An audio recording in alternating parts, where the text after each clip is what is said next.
Bienvenue dans Smart Bourse, votre double dose quotidienne de marché en direct sur Bismart. Chaque jour à la mi-journée, 12h30, 13h et le soir, la grande édition pendant 1 heure à partir de 18h30. Au sommaire de cette édition de la mi-journée, des marchés qui s'apprêtent à terminer positivement ce mois de mai, à commencer par le CAC 40 qui se rapproche toujours un peu plus des 6500 points. On n'y est pas encore, mais on est à 6470 points et quelques sur le CAC 40 Cash entre cette fin de mois de mai. Un mois qui aura été positif pour les actions et notamment pour le CAC 40 à Paris.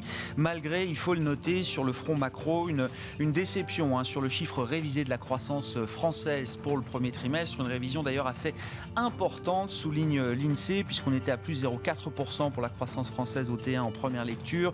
Et en deuxième estimation, le chiffre ressort à moins 0,1%. L'INSEE explique cette révision importante par les données finales du secteur de la construction spécifiquement, qui sont beaucoup moins fortes et beaucoup moins dynamiques que l'estimation qui avait pu être réalisé par l'Institut national de la statistique ces dernières semaines. Notons que l'Allemagne aussi a vu en début de semaine une révision, alors légèrement à la baisse, de sa croissance pour le premier trimestre qui était révisée donc de 1 dixième à moins 1,8% versus un moins 1,7% en première lecture. Ça ne change pas grand-chose à la big picture européenne. Les mois de réouverture sont devant nous et la croissance sera forte dès le deuxième trimestre. L'inflation américaine est au programme également aujourd'hui.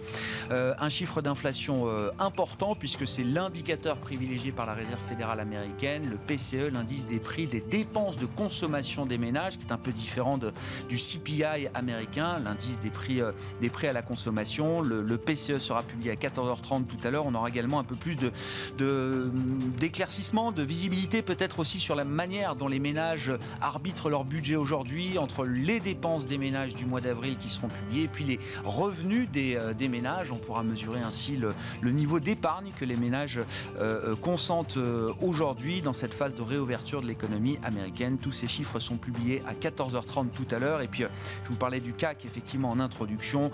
Nous allons passer cette demi-heure à élaborer le grand tableau de bord des marchés, le grand bilan du mois de mai, comme chaque dernier vendredi du mois.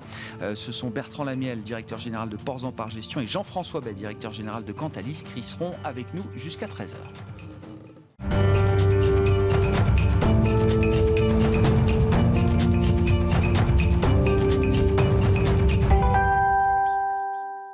Mais d'abord, les infos clés à mi-séance en Europe sur les marchés. C'est avec Nicolas Pagnès, comme chaque jour, depuis la salle de marché de Bourse Direct. La tendance est à la hausse à la Bourse de Paris à la mi-journée. Les investisseurs parisiens qui ont pu prendre connaissance ce matin de nombreuses statistiques sur le sol français mais aussi européen avant l'estimation de l'inflation aux États-Unis pour le mois de mai qui sera publiée cet après-midi. Statistiques attendues par les investisseurs alors que les différents dirigeants de la Fed rappelaient encore en ce début de semaine que la réduction du soutien monétaire de la Réserve fédérale américaine n'est pas encore au programme. On note qu'avant la publication donc de l'inflation, le rendement obligataire à 10 ans aux États-Unis est au niveau de 1,61%, soit globalement stable depuis la séance d'hier. En France, donc, les investisseurs ont pris connaissance ce matin des prix à la consommation en France qui font ressortir de leur côté une inflation qui progresse de 1,4% au mois de mai sur un an contre 1,2% au mois d'avril. Sur un mois, l'inflation augmente au mois de mai de 0,3%. La consommation des ménages chute de son côté de 8,3% au mois d'avril sur un mois après une contraction beaucoup plus restreinte de 0,3% au mois de mars. Une baisse qui s'explique essentiellement par le recul des achats de biens fabriqués avec notamment les mesures de restriction dans l'Hexagone au mois d'avril. Le PIB de la France, enfin, s'est contracté en 2020, mais moins que prévu. Il recule de 8% contre 8,2% dans l'estimation antérieure, donc pour l'ensemble de l'année 2020. Un recul lié à la crise de Covid-19, et donc aux différentes mesures de restriction sur le territoire. En ce qui concerne le premier trimestre 2021, l'économie française a continué sa contraction. Le PIB de l'Hexagone ressort finalement en recul de 0,1% sur la période, contre une première estimation qui anticipait une hausse de 0,4%, une première estimation qui avait eu lieu il y a un mois. En zone euro, la confiance des consommateurs ressort à moins 5,1 points au mois de mai, après moins 8,1 points au mois d'avril, un niveau que l'indice n'avait pas atteint depuis octobre 2018 grâce à la réouverture progressive de l'économie et à l'accélération des rythmes de vaccination. Du côté des valeurs, à présent que l'on peut suivre à la Bourse de Paris, on note tout d'abord que le gouverneur de la Banque de France, François Villeroy de Galhau, estime que les restrictions sur les dividendes dans le secteur financier pourraient être levées dès septembre prochain. L'enjeu est selon lui l'attractivité des institutions financières européennes dans un contexte de forte concurrence internationale avec des mesures exceptionnelles prises hors Union européenne plus souples vis-à-vis de ces mêmes institutions. On note à Paris que le secteur aéronautique continue de tirer le CAC 40 à la suite des prévisions ambitieuses de production affichées par Airbus hier. Airbus qui voit d'ailleurs les recommandations des analystes repartir à la hausse, à l'instar de JP Morgan qui relève son objectif de cours à 138 € et Deutsche Bank qui passe, elle, à 122 € alors que le titre évolue actuellement aux alentours des 109 €. Crédit Agricole, AXA ou Alstom évoluent dans le vert également à la mi-journée. Du côté des valeurs en recul, on retrouve Air Liquide, BNP Paribas ou encore Essilor Luxottica. En ce qui concerne les actualités des valeurs, notons simplement que Figeac Aéro publie un chiffre d'affaires annuel de 201 millions d'euros en repli de 53% à cause des mesures de restriction qui ont lourdement impacté l'équipementier aéronautique. Et on note également que Google serait proche d'un accord avec l'autorité de la concurrence afin de mettre fin à des accusations d'abus de position dominante sur le marché français de la publicité en ligne. Nicolas Pagnès en fil rouge avec nous tout au long de la journée sur Bismart depuis la salle de marché de Bourse Direct.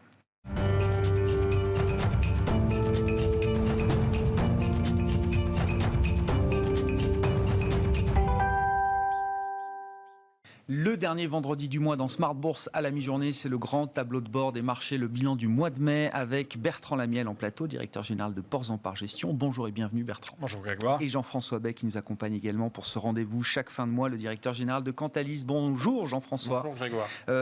Les flux nous confirment mois après mois qu'on est parti quand même sur un rythme record en termes de collecte pour les fonds et les ETF actions en Europe.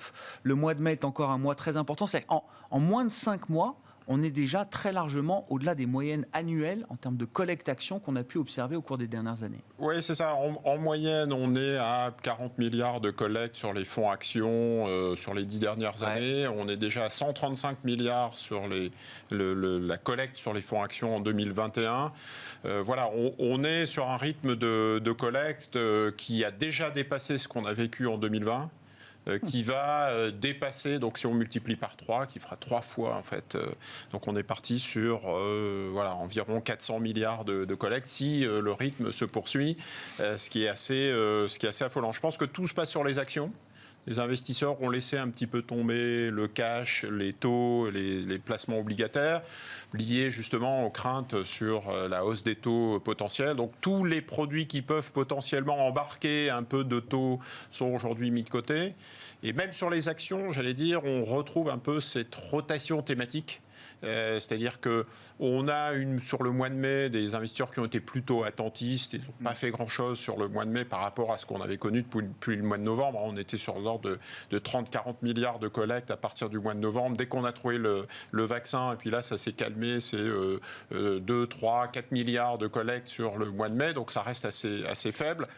Mais tout se passe à l'intérieur. Donc il y a une rotation thématique à l'intérieur. On a plutôt laissé tomber les thématiques défensives sur le mois de mai, donc c'est carrément dans le rouge. Les techs, l'environnement, la santé, enfin voilà, tous les secteurs avec un bêta inférieur à 1 et qui sont considérés comme 2 croissances proxy obligataires qui ont été jouées comme telles sur les derniers mois. Et au contraire, on est venu jouer des thématiques très cycliques. Donc on a vu beaucoup de flux sur des fonds value, sur des fonds cycliques, sur des fonds bancaires, thématiques sectorielles aussi, qui a beaucoup été joué dans ce mois de mai. Donc toujours une rotation, j'allais dire, et il y a une sorte de barbellisation aussi qui continue à se mettre en place sur les flux. Plus les investisseurs prennent du risque, plus ils ont tendance à essayer de trouver des buffers pour protéger. Et comme on joue plus sur l'obligataire, il faut bien trouver de la diversification et de la décorrélation. On l'a trouvé à travers des fonds alternatifs. C'est assez rare pour le souligner. On a des gérants alternatifs qui retrouvent un petit peu de vent dans les voiles et qui retrouvent de la collecte. On l'a retrouvé aussi sur, j'ai noté, des fonds diversifiés flexibles. Ce n'était pas arrivé depuis très très longtemps. Un peu passé de mode ces dernières années, ce type de gestion. Hein. C'est ça qui revient, qui retrouve de l'intérêt dans le contexte de marché. Exactement. On a revu aussi de la collecte sur l'or. On a vu l'or qui performait bien et qui recollectait sur le mois de mai. Donc j'allais dire, c'est un petit peu la source de diversification par rapport au one-way cyclique qu'on a vu se mettre en place. Et puis c'est aussi, si on regarde les différents styles et les approches qui ont été jouées sur le mois de mai, c'est toujours une approche thématique, je le disais, quelles que soient les thématiques, et pas trop en faveur des actions européennes, classiques, blend, qui sont un peu délaissées. C'est toujours des fonds ISR sur les actions. Donc, il y a plus d'1 euro sur 2 qui se positionne sur des fonds ISR. Donc ça... Ah oui, mais il n'y a plus que ça. Il n'y a plus que ça. Il y a peut-être pas plus que ça. Il y a un fonds sur 2 qui est ISR. Non, j'ai pas la proportion en tête. Enfin, c'est des centaines de fonds maintenant qui sont labellisés ISR. Pour faire un jeu de mots, on aurait tendance à dire tous les feux sont verts. Mais c'est sûr que ça représente 25% des actifs. Aujourd'hui en Europe, mais il y a une bascule, c'est un fonds ISR par jour qui se crée. Les sociétés de gestion embarquent des investisseurs qui eux aussi sont plutôt preneurs. Donc je pense qu'on verra aussi une granularité et une mise en place d'une gestion plus impactante. Donc il y a une pression sur les épaules des sociétés de gestion pour vraiment diriger, flécher vers des investissements vraiment verts, mais en tout cas les investisseurs l'ont compris et continuent à investir. Et puis c'est aussi sur de la gestion très active. Les ETF collectent. On est sur les fonds actions, je disais 135 milliards, il y a 45 milliards sur des ETF, donc c'est pas neutre, mais il y a 90 milliards sur des fonds actifs. Donc on veut faire confiance aux vieux loups de mer, on l'a dit plusieurs fois sur Bismart, qui peuvent s'en sortir dans cet environnement compliqué. Il y a des rotations sectorielles, il y a des rotations thématiques, il y a des hausses des taux, on rentre dans un nouveau paradigme. Bon, il est urgent de confier ces capitaux à des stock pickers ou des bond pickers. Il y a peut-être des coups à se prendre et il y a peut-être à être sélectif. Donc voilà un petit peu ce qu'on a vu sur le mois de mai. Mais je note quand même dans ce flux de collecte historique là qu'on a sur les actions, la tendance c'est quand même bien celle du cycle. Mois après mois, il peut y avoir, alors on va le voir sur les performances, mais des moments où effectivement la croissance peut reprendre un peu le dessus. Mais la tendance de la collecte depuis la fin d'année 2020, c'est bien d'aller chercher le thème du cycle. Oui. Tant que les banques centrales n'ont pas bougé et n'ont pas changé de discours, alors certains disent Jackson Hole, certains disent dans un an, donc tant qu'on est un peu dans cette protection, on est toujours dans un cycle positif sur les actions. Delta de croissance plus delta de masse monétaire, donc injection de liquidité. Je crois que la Fed on laisse chauffer l'économie. On a acheté 120 milliards de dollars par mois, et donc on laisse chauffer l'économie, et les banques centrales et les gouvernements ont accepter, voire même valider cette asymétrie en faveur de l'inflation. Donc on est dans ce cycle-là, toujours. Ouais. Bon, Bertrand, qu'est-ce que vous retenez alors du point de vue effectivement de la gestion active et de l'analyse de marché que vous avez chez Portzamparc sur la cote européenne et puis la cote américaine également. Et enfin, c'est vrai qu'on en parle entre nous de plus en plus. Le CAC est en train quand même de mener la danse parmi les indices européens, voire les indices mondiaux. Oui, au moment où on se parle, on est à plus 16 sur le CAC. Il y a un indice en Europe, c'est l'indice à Stockholm qui fait plus 19. Mais pour tous les autres, globalement, c'est du plus 11, plus 12. Le S&P aux États-Unis, c'est plus 11, plus 12. Et après, un cran en dessous, on va retrouver le Nasdaq et les émergents qui sont à plus 6. Donc clairement, on a le CAC qui mène la danse et en plus qui marque des points hauts quand tous les autres sont certes bien orientés, mais avec des pentes plus faibles et légèrement en dessous de leur dernier point haut. Donc voilà, le CAC avance. Merci le luxe. 22% de la capi sur du luxe avec une performance globale de 25%. Bon voilà, sur les 16 points du CAC, il y en a 7 à peu près déjà sur le luxe. Et c'est intéressant, dans le luxe, donc vous mettez LVMH, Kering, L'Oréal et Hermès. Exact. Évidemment. Et c'est pas une plus que les en non, ça se tient, c'est entre 29 et 25% de performance. Et quand on écarte et qu'on va regarder en Italie, on a des acteurs comme Cucinelli ou autres, on s'aperçoit que voilà, il y a c'est un secteur qui est relativement homogène. Ouais, je comprends. Et ceux qui avaient un peu de retard, type Kering, ont rattrapé leur retard pour recoller au peloton. Donc ça, c'est une thématique qui reste en place, qui a assez peu rendu de performance dans les derniers mouvements qu'on a vus, parce que ce qui s'est passé quand même sur le mois, c'est que jusque il y a 2 ou 3 jours, où enfin on est reparti, c'était la torpeur. Enfin, on l'a commenté ici et sur d'autres antennes. Il ne se passait plus rien parce qu'en fait, c'était un jeu de va-et-vient. Pendant 2 ou 3 jours, la croissance, parce que les taux rebaissés, reprenait un peu et inversement, la value rebaissait. Donc, c'était vraiment du à toi, à moi.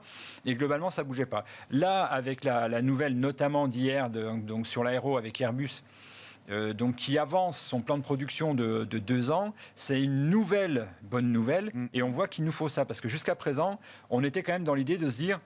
Globalement, tout est sous la table. Mais qu'est-ce qu'on n'a pas intégré, en fait, voilà. c'est ça. On n'a pas intégré que Airbus, peut-être, sera, avec 2 ans d'avance, revenu sur ses niveaux de production. Et donc, ça permet de faire repartir non seulement Airbus, mais les fournisseurs, donc globalement toute la cote de l'aéro. Et c'est quand même assez puissant, parce que c'est des montants qui sont assez importants, notamment dans les pondérations des grands indices. Donc ça permet de refranchir une étape. Donc, et jusqu'aux prochaines publications, il ne peut y avoir que ça pour faire repartir un segment, c'est-à-dire une société ou un secteur qui dit « Ok, je vais aller plus vite que prévu ».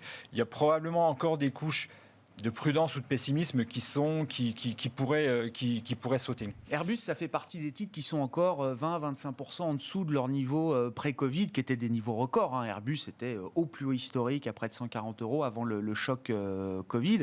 Voilà. Il y a beaucoup de titres qui sont déjà revenus et qui sont au-delà de leur niveau. Au-delà de leur niveau il y en a, février. Ne les oublions pas, il y en a encore certains qui sont encore certains sont encore en retard. Alors après, c'est logique parce que quand on regarde les séquences de chiffre d'affaires, les séquences de bénéfices, on n'est pas encore revenu sur les résultats de fin 2019. Donc il y a une certaine logique dans la lecture du marché. Maintenant, ce qui va probablement se mettre en place, c'est qu'on peut avoir des logiques de momentum. C'est-à-dire, OK, les nouvelles s'améliorent, donc du coup, ça va accélérer pendant 1 mois, 2 mois sur telle ou telle valeur, tel ou tel secteur. Et on a encore de la place. Parce que typiquement dans les banques qui ont bien progressé, qui sont entre 30, 40, 50% de performance depuis le début de l'année. Dans le secteur du fret, on en parle assez peu parce qu'en fait, il est assez peu visible. On est en train de parler de 1-2% de la CAPI mondiale. Enfin, c'est tout petit. Pour autant, c'est des sociétés, c'est des grosses mid-cap qui ont progressé, elles aussi, pareil, de 30 à 50%. On a le secteur des matières premières, où là aussi, avec des Rio Tinto, des BHP, on a eu des progressions de cet ordre-là. On pourrait se dire, on est pas mal. Ça peut faire peur. Est-ce qu'on n'est pas arrivé, on sait, le prix des matières premières est au plus haut, en gros, on a l'impression que tous les éléments sont sur la table et le marché a fait le job, voire plus que le job, de les revaloriser. En fait, quand on est allé plonger dans les notions de valorisation, ces titres-là, donc les banques, les matières premières, le fret maritime ou aérien, ont une note de 9 sur 10 en valorisation. C'est-à-dire à 10 sur 10, vous êtes historiquement pas cher. D'accord. À 5 sur 10, vous êtes moyennement valorisé. Okay. Voilà. C'est du 9 sur 10. Pour revenir à une valorisation historique moyenne, sur les banques, on peut gagner 30 à 40%. Sur les matières premières, selon les dossiers, on peut gagner 50 à 60%. On a peut-être fait que la moitié du chemin, vous dites. Donc, potentiellement... En tout cas, il y a un potentiel... Il y a un potentiel qui n'est pas épuisé. Au moins équivalent à ce qui a déjà été réalisé. Très clairement, il y a encore de la place. Alors, est-ce qu'il va être réalisé ? Je ne sais pas, mais en tous les cas, la question peut se poser de se dire, on est à plus 16 depuis le début de l'année, donc on a fait 16% en 5 mois. Historiquement, quand on fait sous 8, l'espérance de gain, c'est 7 ou 8% par an. Je pense que c'était un peu ça qui avait dans la tête des investisseurs, de se dire est-ce qu'on n'a pas fait le job. On est allé regarder aussi sur le S&P, voir un peu parce que là on a des indices qui sont très longs, des stats. Et en fait, on regarde quand le S&P sur les 100 premiers jours de bourse arrive à faire plus de 10 fois. Oui, plus de 10%. Donc ça, c'est arrivé quand même 15-20 fois depuis, si on remonte à un siècle en arrière. Dans 84% des cas, ça continue à progresser. Alors, un peu moins vite, mais ça gagne en moyenne encore 9%. Donc, il y a de la place encore d'un point de vue statistique pour continuer à progresser. Nous, on pense que Jean-François parlait des collectes qui sont assez énormes, et notamment, heureusement, sur le marché européen. Il n'y a pas que le marché américain qui a collecté.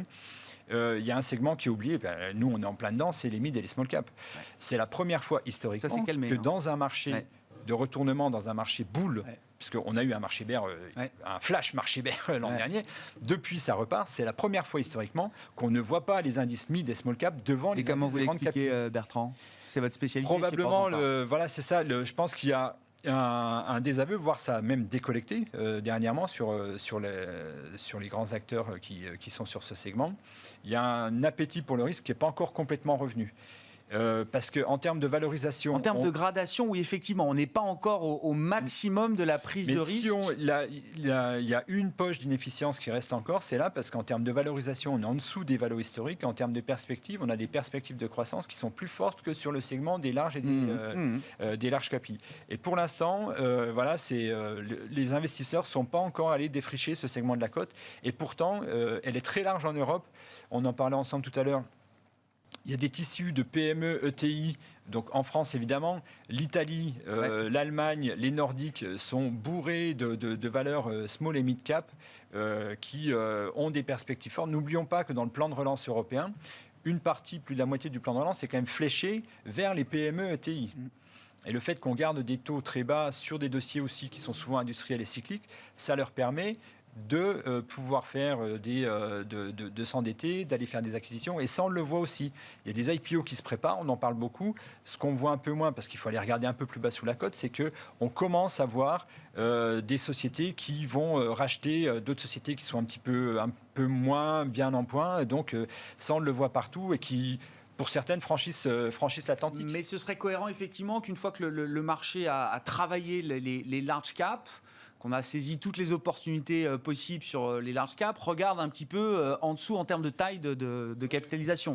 Jean-François ? Non, effectivement, il y a un ruissellement, comme dit notre président. Il y a un effet par capillarité. Ouais. Le scénario en cas inversé qu'on est en train d'évoquer, donc c'est d'une part difficulté pour tout ce qui est défensif tech, qui a très très bien performé en 2020, le stay at home, et c'est plutôt un retour vers les bonnes affaires, la chasse aux bonnes affaires, le rattrapage.